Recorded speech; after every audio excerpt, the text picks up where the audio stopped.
नमस्कार दोस्तों, स्वागत है आप सभी का हमारे इस ऑनलाइन लर्निंग प्लेटफॉर्म पर। मैं महिपाल प्रसाद आपका फिर से स्वागत करता हूं। हम लोग चल रहे थे एयरफोर्स और नेवी के सिलेबस की ओर और उसमें हम लोग आगे बढ़ते हुए अपने कार्यों को आगे बढ़ाते हुए आज सम्मिश्र संख्या स्टार्ट करने जा रहे हैं। सम्मिश्र संख्या कॉम्प्लेक्स नंबर 100% यहाँ से एयरफोर्स और नेवी दोनों क्वेश्चन पूछती है। एक क्वेश्चन तो कंफर्म है और एक से ज्यादा आ जाए तो बहुत बढ़िया काम है। और बड़ा ही आसान क्वेश्चन आता है, बड़ा ही आसान क्वेश्चन इस चैप्टर में से पूछा जाता है। अभी जो लास्ट में 29-30 तारीख की शिफ्ट थी उसके अंदर भी बहुत इजी क्वेश्चन पूछा था, आयोटा की पावर से संबंधित क्वेश्चन पूछा था, जो कि स्टार्टिंग का इसका टॉपिक रहता है।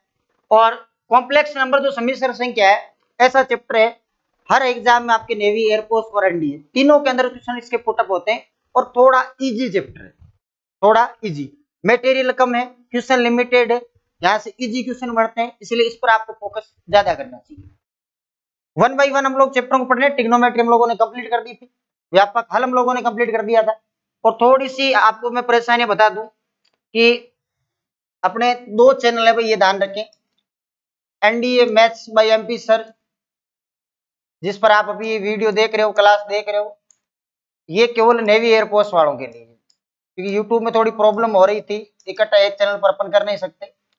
और दूसरा जो चैनल है उसका नाम है मैथ्स बाय एमपी सर, तो दोनों चैनल को आप सब्सक्राइब जरूर कर दें ताकि आपको जानकारी मिल जाए। ये 10th 11th और 12th आरबीसी वाले बच्चों के लिए, और ये जो है आपके पास नेवी एयरफोर्स वाले जो भी आपके मित्रगण है उनको आप सभी को बता सकते हैं कि आप सभी के लिए, ठीक है भाई। और इसी के साथ अगर आपको क्वेश्चन जो पीडीएफ रूप में चाहिए तो आप चैनल पर जो कॉन्टेक्ट नंबर दे रखे हैं या मैं बता देता हूँ आपको, 9610993314, इस पर आप कॉन्टेक्ट कर सकते हैं। आपको जितने भी चैप्टरों के क्वेश्चन है वो सारे अवेलेबल हो जाएंगे और 60% क्वेश्चन मैं आपको यहाँ क्लास में सोल्व करूंगा और बाकी जो 40% क्वेश्चन आपको सेल्फ करने हैं उसकी आपको पीडीएफ अवेलेबल हो जाएगी। स्क्रीन पर नीचे जो नंबर दे रखे हैं या चैनल पर जो नंबर दे रखे हैं उन पर आप कॉन्टेक्ट कर सकते हैं, ठीक है भाई। स्टार्ट करते हैं हम लोग कॉम्प्लेक्स नंबर सम्मिश्र संख्या। देखो, सम्मिश्र संख्या के लिए पहली चीज किसकी आवश्यकता पड़ती है? सबसे पहले सम्मिश्र संख्या के लिए सबसे पहले आवश्यकता पड़ती है वास्तविक संख्या। सबसे पहले आपको ये पता होना चाहिए कि वास्तविक संख्या रियल नंबर क्या होती है, रियल नंबर। और एक आवश्यकता पड़ेगी आपको काल्पनिक संख्या,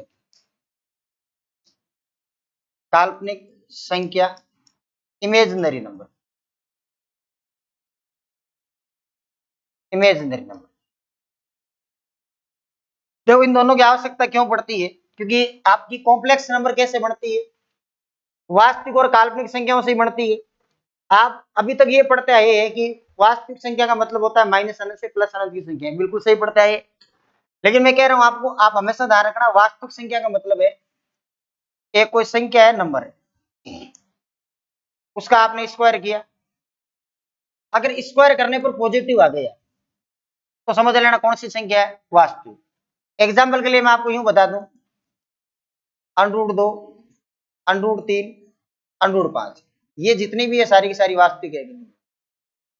यानी कोई भी अपने पास नंबर है, उस नंबर का अगर अपन स्क्वायर कर दें, स्क्वायर करने पर अगर पॉजिटिव आंसर मिल रहा है, पॉजिटिव आंसर मिलने का मतलब होता है वो रियल नंबर है, वास्तविक संख्या है।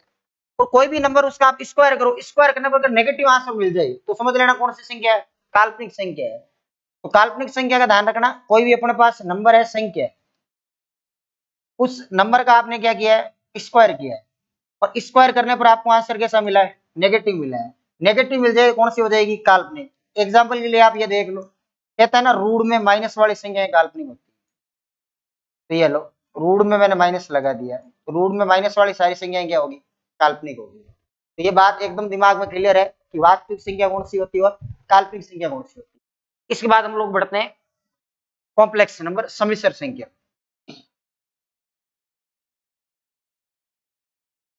सम्मिश्र संख्या, कॉम्प्लेक्स नंबर, ये 11th क्लास का टॉपिक है, तो आपको सभी को अंदाज भी होगा थोड़ा बहुत सम्मिश्र संख्या क्या चीज होती है। देखो, सम्मिश्र संख्या को डिनोट किया जाता है जेड से। Z is equal to A plus iota B, या तो ऐसे लिख दो। दूसरा तरीका है सम्मिश्र संख्या को लिखने का, एक्स प्लस आयोटा वाई। दो तरीकों से सम्मिश्र संख्या लिखी जाती है, या तो आप क्या लिख दो, z is equal to x plus iota y या z is equal to A plus iota. दो तरीकों से समिश्र संख्या लिखी जाती है। यहाँ पर जो ये आपको ए नजर आ रहा है इसको कहते हैं रियल पार्ट ऑफ जेड, और ये जो बी नजर आ रहा है इसको कहते हैं इमेजिनरी पार्ट ऑफ जेड। ये बी, जैसे यहाँ पर रियल पार्ट किसको बोलोगे, रियल पार्ट बोलोगे बिना आयोटा वाले, real part of Z x है, और यहां से imaginary part of Z, imaginary part of Z कौन है, वाई। ये बात क्लियर हो रही कि नहीं हो रही। रियल पार्ट ऑफ जेड जिसमें आयोटा नहीं है, और जो आयोटा के गुणे में लिखा है वो क्या होता है, इमेजिनरी पार्ट ऑफ जेड होता है। क्या होता है, इमेजिनरी पार्ट ऑफ जेड। अगर मैंने कोई कॉम्प्लेक्स नंबर ऐसी लिखी कि z is equal to 3+4 iota, अगर मैंने आपको ये पूछा रियल पार्ट ऑफ जेड क्या होगा, तो आपका जवाब होना चाहिए 3। इमेजिनरी पार्ट ऑफ जेड क्या होगा, तो आपका जवाब होना चाहिए 4। अगर फिर मैंने कॉम्प्लेक्स नंबर लिखी, जेड कोई कॉम्प्लेक्स नंबर है -1 माइनस आयोटा, मैंने पूछा रियल पार्ट ऑफ जेड और ये पूछा इमेजिनरी पार्ट ऑफ जेड, यहाँ पर होगा आंसर -1 और यहाँ पर भी आंसर क्या होगा, -1। यानी कि बात समझना, जिस पार्ट में आयोटा लगा हुआ है उसका मल्टीपल गुणांक जो होता है वो तो होता है इमेजिनरी पार्ट, और बिना आयोटा वाला जो पार्ट होता है वो क्या होता है आपका रियल जेड, रियल पार्ट होता है। यहाँ तक की बात एकदम क्लियर है। अब हम लोग चलते हैं आयोटा की ओर। आयोटा की पूर्णांक की घातें, some integer power of iota, iota की पूर्णांक की घातें। और ये मान के चले एग्जाम में 100% क्वेश्चन है, 100% पर्सन यही से आएगा। एयरफोर्स के एग्जाम में 100% पर्सन यही से आएगा, ये मान के चले एयरफोर्स के एग्जाम में 100% क्वेश्चन यही से आएगा। कैसे निकालते हैं आयोटा की पावर, आप सब ये जानते हैं आयोटा का जो मतलब होता है वो रूट में क्या होता है, -1 होता है। अगर मैंने दोनों और स्क्वायर किया तो ये आपने 11th में निकाल लिया कि आयोटा स्क्वायर की वैल्यू -1 है। सही बात है, दोनों तरफ स्क्वायर किया। एक काम करो, इसको आयोटा से गुणा करवा दो, इसको भी आयोटा से गुणा करो। आयोटा स्क्वायर इंटू आयोटा बनेगा आयोटा क्यूब, -1 इंटू आयोटा क्या है, माइनस आयोटा। आयोटा क्यूब की जो वैल्यू बनेगी वो क्या बनेगी, माइनस आयोटा। एक बार आयोटा से और गुणा करवा, iota cube into iota minus iota into iota, इनको गुणा करो कितनी घात मिलेगी, 4 घात, माइनस आयोटा स्क्वायर।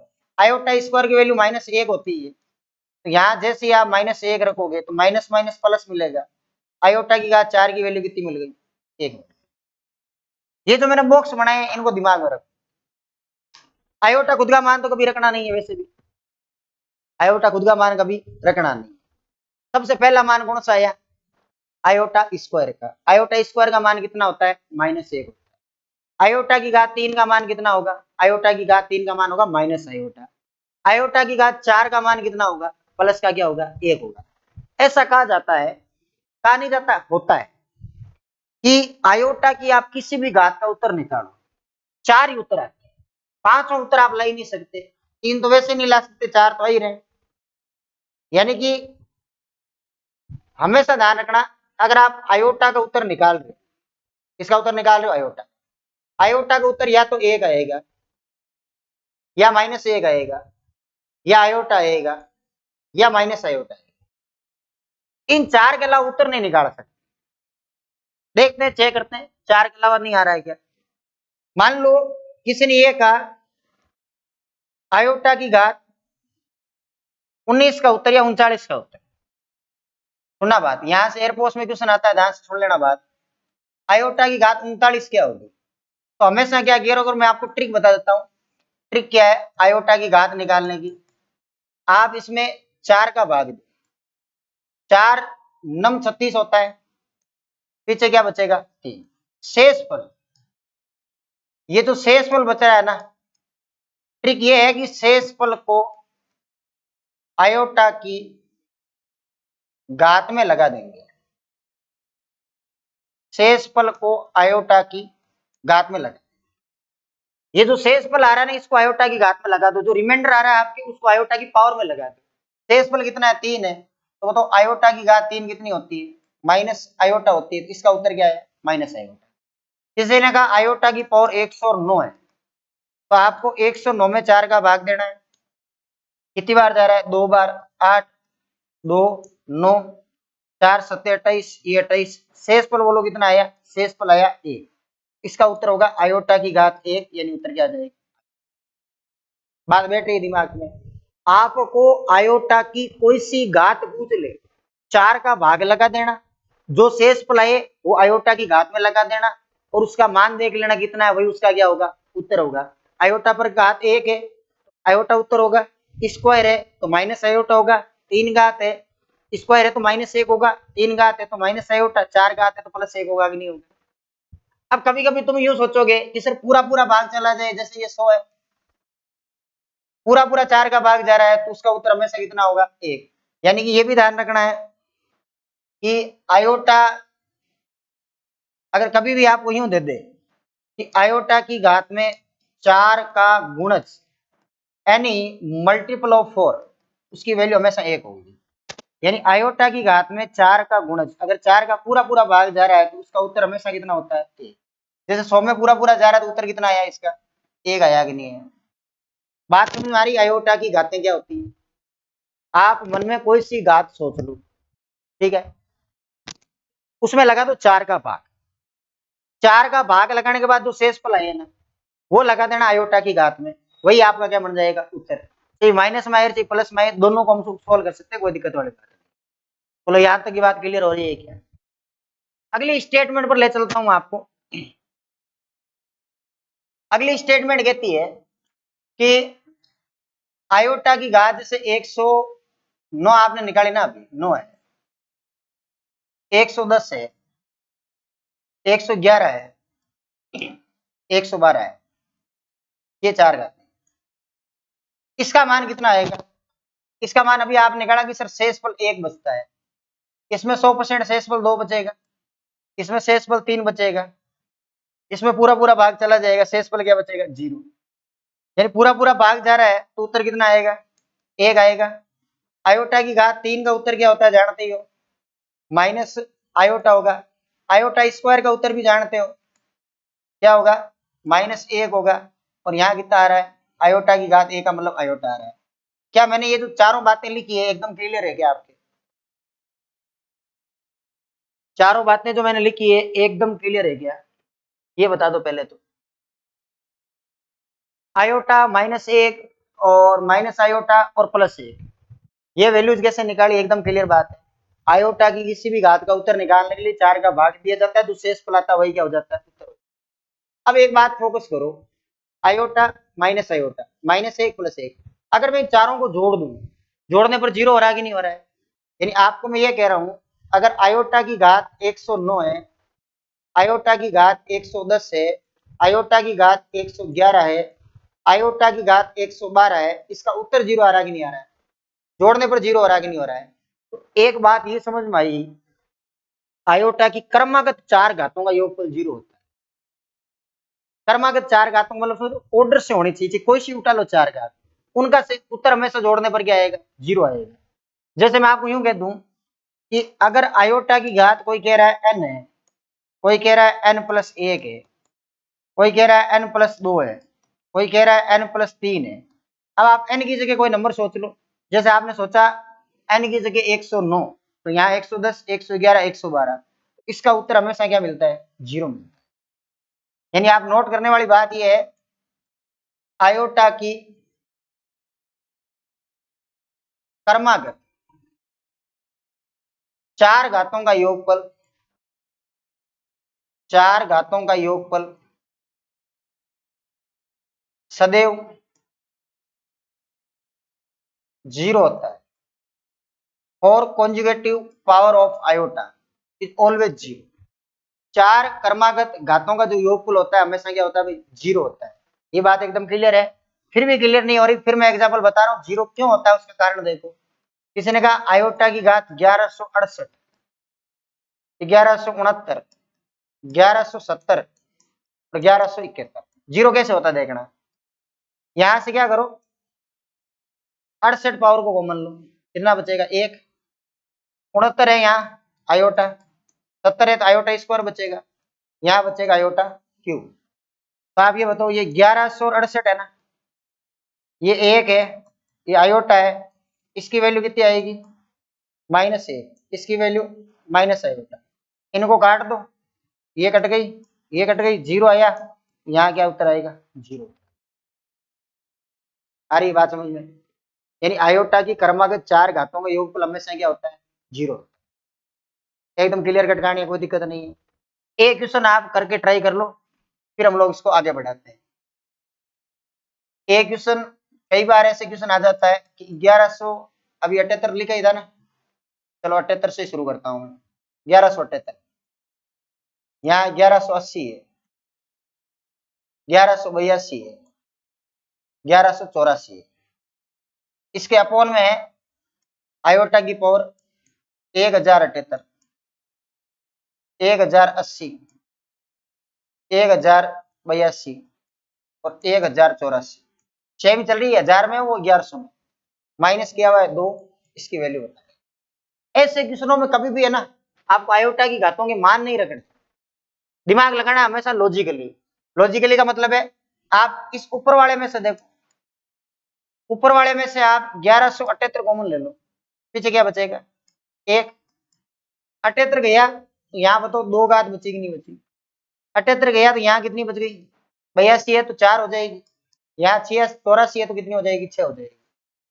और इसके अपोन में देखो 78 है, 1078 कॉमन ले ली, यहाँ कितना बचेगा? 1, यहाँ कितना बचेगा? 2, यहाँ कितना बचेगा? 4, यहाँ कितना बचेगा? 6, माइनस कितना है? 2। इसको मैं काट देता हूँ, यहां से अगर आप 16 आउट करोगे, 78 कम कर दो, यहाँ कितनी बच गई? 100, -2। और 100 पावर की वैल्यू आप जानते हो 1 होती है, 4 का पूरा पूरा भाग जाएगा, 1 में से 2 गया, कितना आया? -1। अब कहानी क्लियर हो रही कि नहीं हो रही है? यानी आयोटा की घातों के कैसे इक्वेशन कर दो, कोई समस्या वाली बात नहीं है। कुछ क्वेश्चन में एग्जाम आए हो तो बताता हूँ, नेवी के अंदर जो आए हुए हैं कुछ क्वेश्चन, थोड़े अटपटे से क्वेश्चन आते हैं कभी कभार। हालांकि वैसे क्वेश्चन आजकल नहीं आते हैं, आजकल सीधे घातों के क्वेश्चन आने लगे। अभी जो एग्जाम में क्वेश्चन आया था वो भी आयोटा पर, एक पर माइनस पावर थी, एक पर प्लस पावर थी। तो कुछ और इंटरेस्टिंग क्वेश्चन मैं तुम्हें बताता हूँ। जैसे मान लो एक आध बार कभी ऐसे क्वेश्चन भी आया, सिग्मा बनाया हुआ है और एन की वैल्यू दे रखी है 1 से लगाकर 50 तक, और यहाँ दे रखा है आयोटा की घात n, यहाँ दे रखा है 2n। एक तो ये क्वेश्चन है, और एक इसको और देख लो, सिग्मा दे रखा है, n बराबर 1 दे रखा है, यहाँ दे रखा है n की वैल्यू 50, और आयोटा की घात n और आयोटा की घात n+1, ये दे रखा है। इन क्वेश्चनों को कैसे करते हैं सुनना ध्यान से। आपको करना क्या है, ये जो n की वैल्यू है ना, वैल्यू रख के देखो। अच्छे क्वेश्चन है, आयोटा n की वैल्यू 1 रखी, यहाँ 1 रखने पर 2, इसको बंद करो, प्लस का चिन्ह, n की वैल्यू 2 रखो, 2, यहाँ कितनी हो जाएगी? 4, प्लस का चिन्ह। प्लस क्यों लग रहा है? सिग्मा की वजह से। 3 रखी, 3, 3 दूनी 6, dash dash dash, plus last वाली वैल्यू कितनी? 50, यहाँ 50 कर दो, यहाँ 50 आएगी तो यहाँ कितनी आएगी? 100 आ जाएगी। अब आप इसको ऐसे चलाओ, iota, iota square, iota cube, iota घात 50, आयोटा स्क्वायर, आयोटा घात 6, आयोटा की घात 6 तो आयोटा घात 100, यहाँ से। यानी इसको अलग अलग करो, आयोटा अलग, आयोटा स्क्वायर अलग, 3 घात अलग, ऐसे कंटिन्यू जा रही है आयोटा की घात 50 तक। इसको अलग कर दिया, इसको अलग करो, आयोटा स्क्वायर 4 घात, 6 घात और कितनी घात? 100 घात। बोलो यहां तक तो कर दोगे? यहां तक तो करने में कितना टाइम लगेगा? यहां तक तो करने में कितना टाइम लगेगा? केवल चिन्ह तो बनाना है कि इसको इधर कर दिया, इसको इधर कर दिया, ज्यादा प्रॉब्लम क्रिएट भी नहीं हो रही है। अब क्या करना है, इसकी मैं तुम्हें ट्रिक बताता हूँ।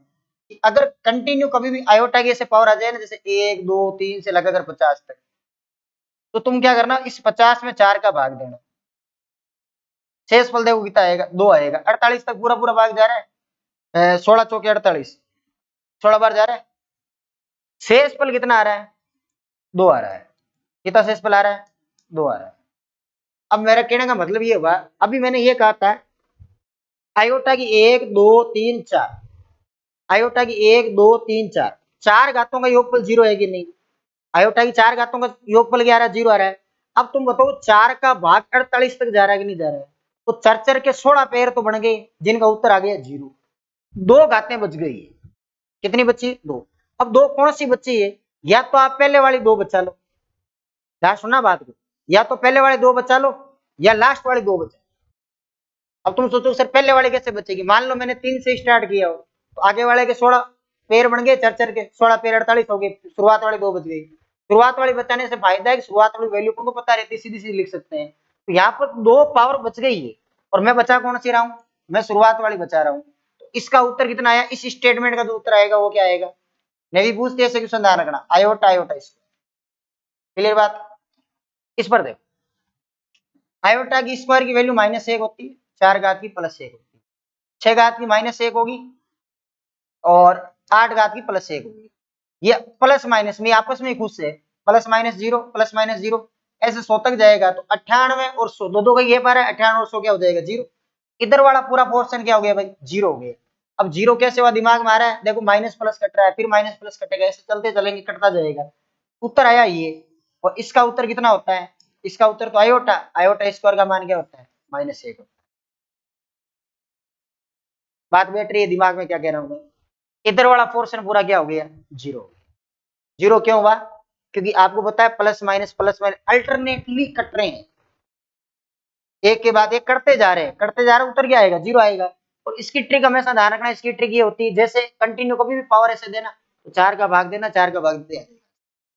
इसमें देखो क्या कहानी है, स्टेटमेंट बनाओ पहले तो, एक रखने पर आयोटा, एक रखने पर 2, यहाँ एक रखने पर, 2 रखने पर 2, 2 करने पर 3, 3 करने पर 3, 3 करने पर 4, कंटिन्यूस चलेगा।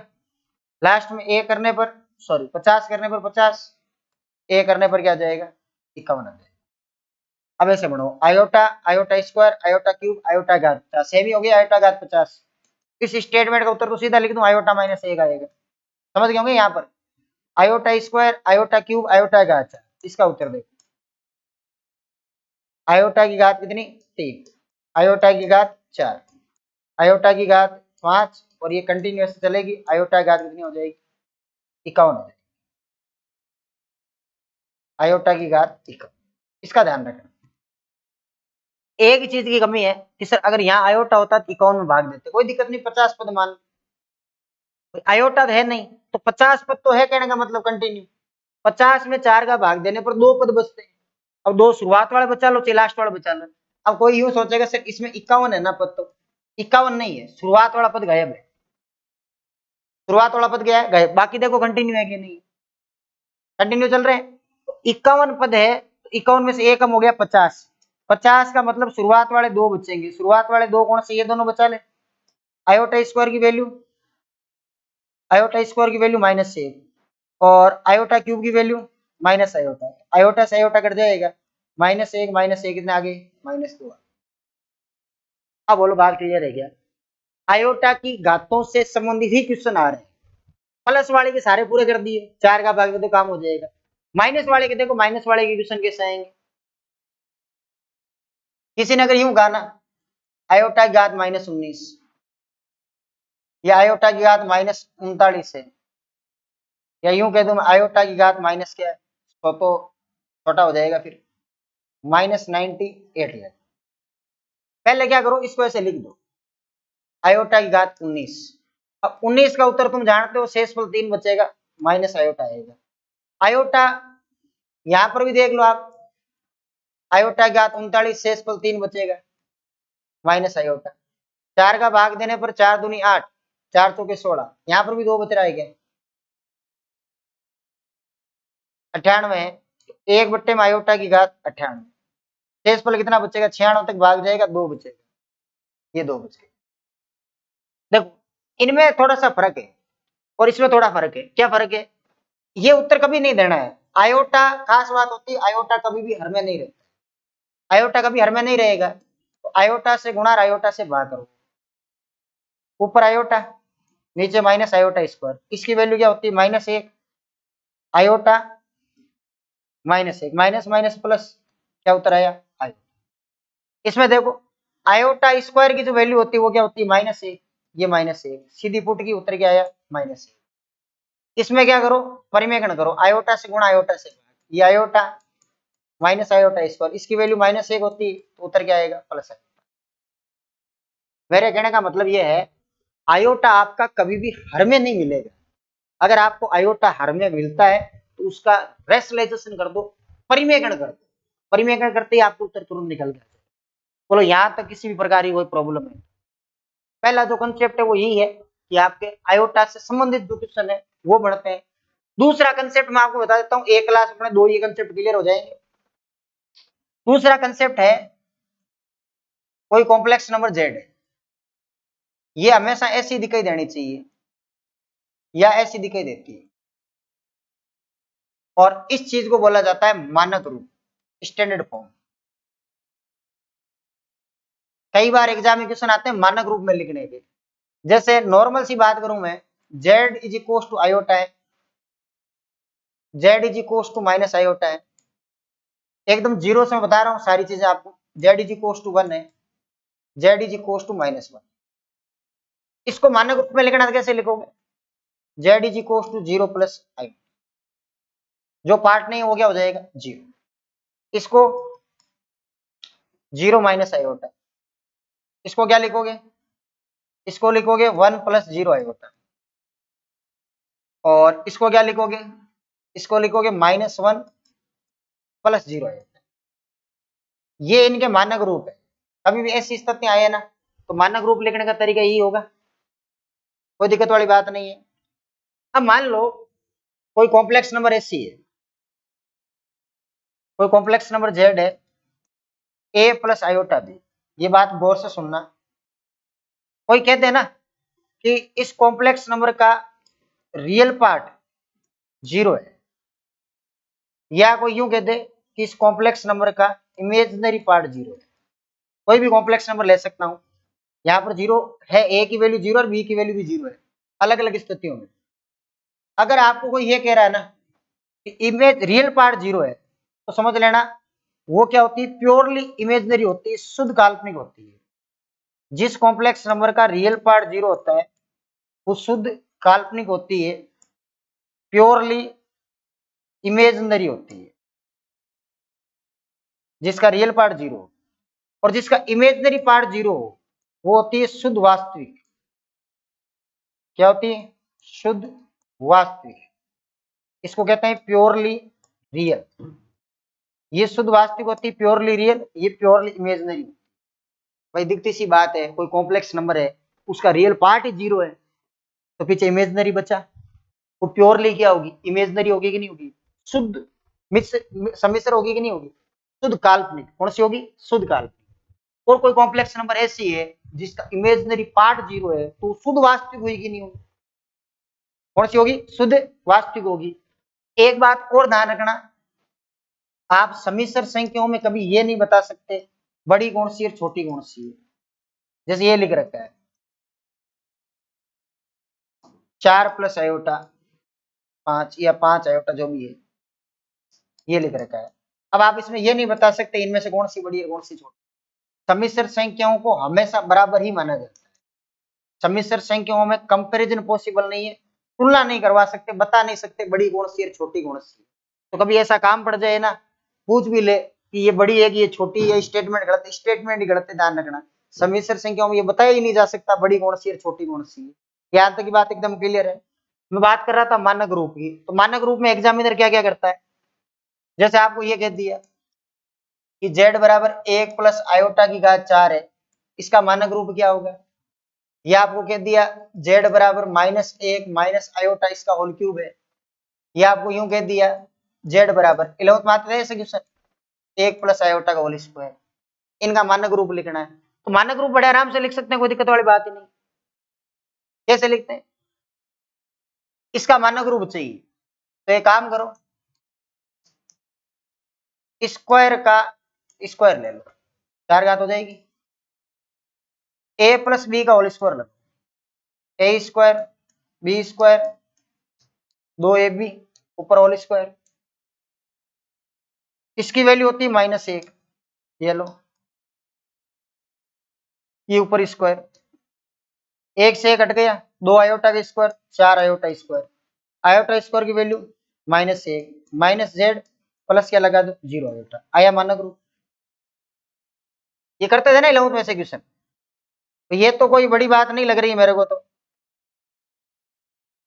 ये वाले क्वेश्चन तो आप आराम से कर सकते हो, कोई दिक्कत वाली बात नहीं है। इसका देखो जेड, यहाँ ऐसे केस में हमेशा माइनस ऐसे कॉमन लो, 1 प्लस आयोटा इसके ऊपर होल क्यूब, 3 घात है तो ये माइनस रिलीज हो जाएगा, यहाँ बाहर आ जाएगा, 1 प्लस आयोटा का क्या होगा whole cube, a plus b का होल क्यूब लगा दो, a का क्यूब b का cube 3a b, a plus b करेंगे तो 1 प्लस आयोटा, ठीक है। z माइनस आयोटा क्यूब का मतलब माइनस आयोटा, 3 आयोटा 1 प्लस क्या आएगा आयोटा, ये z, 1 माइनस आयोटा इसको गुणा करो, 3 आयोटा स्क्वायर। अब तुम क्या कैलकुलेशन करोगे देख लो, ये तो आ जाएगा 2 आयोटा, इसकी वैल्यू -1 होती है -3, माइनस गुणा करो, -1 और -3 -2 प्लस 2 और ये -2 आयोटा आ गया, इसमें लगा दो a प्लस बी का होल स्क्वायर। ये तो 11th का क्वेश्चन है, कोई खास क्वेश्चन नहीं है, आते भी नहीं ऐसे क्वेश्चन, फिर भी अगर पूछ ले मानक रूप का क्वेश्चन ध्यान रखना। क्या क्या टॉपिक पढ़ लिए, आयोटा की पूर्णांक की घातें, आयोटा के बारे में सारी जानकारी, किसका भाग देना चाहिए, शेष फल तो कब लगाना चाहिए घात में, माइनस वाली घात देख ली, कुछ क्वेश्चन देख लिए और मानक रूप देख लिए, यहाँ तक का पोर्शन एकदम क्लियर कर लो। धीरे धीरे हम लोग टॉपिक वाइज आगे बढ़ते चलेंगे, अगली क्लास में हम लोग इसके मापांक, संयुग्मी और उसके गुणधर्म होंगे, उनके बारे में जानकारी लेंगे। ठीक है भाई, यहाँ तक का रेडी करके रखना, और दोनों चैनल आप लोग सब्सक्राइब जरूर कर दें। पहले चैनल का नाम मैथ्स बाय एमपी सर है, दूसरे का नाम NDA maths by MP sir, जहां आप ये क्लास देख रहे हो, दोनों को सब्सक्राइब कर दें। और जो भी आपके मित्र है, आस पड़ोसी है, जो एयरफोर्स नेवी या एनडीए की तैयारी कर रहे हैं, उनको शेयर जरूर करें। ठीक है भाई, मिलते हैं आपको अगली क्लास में। धन्यवाद, जय हिंद, वंदे मातरम।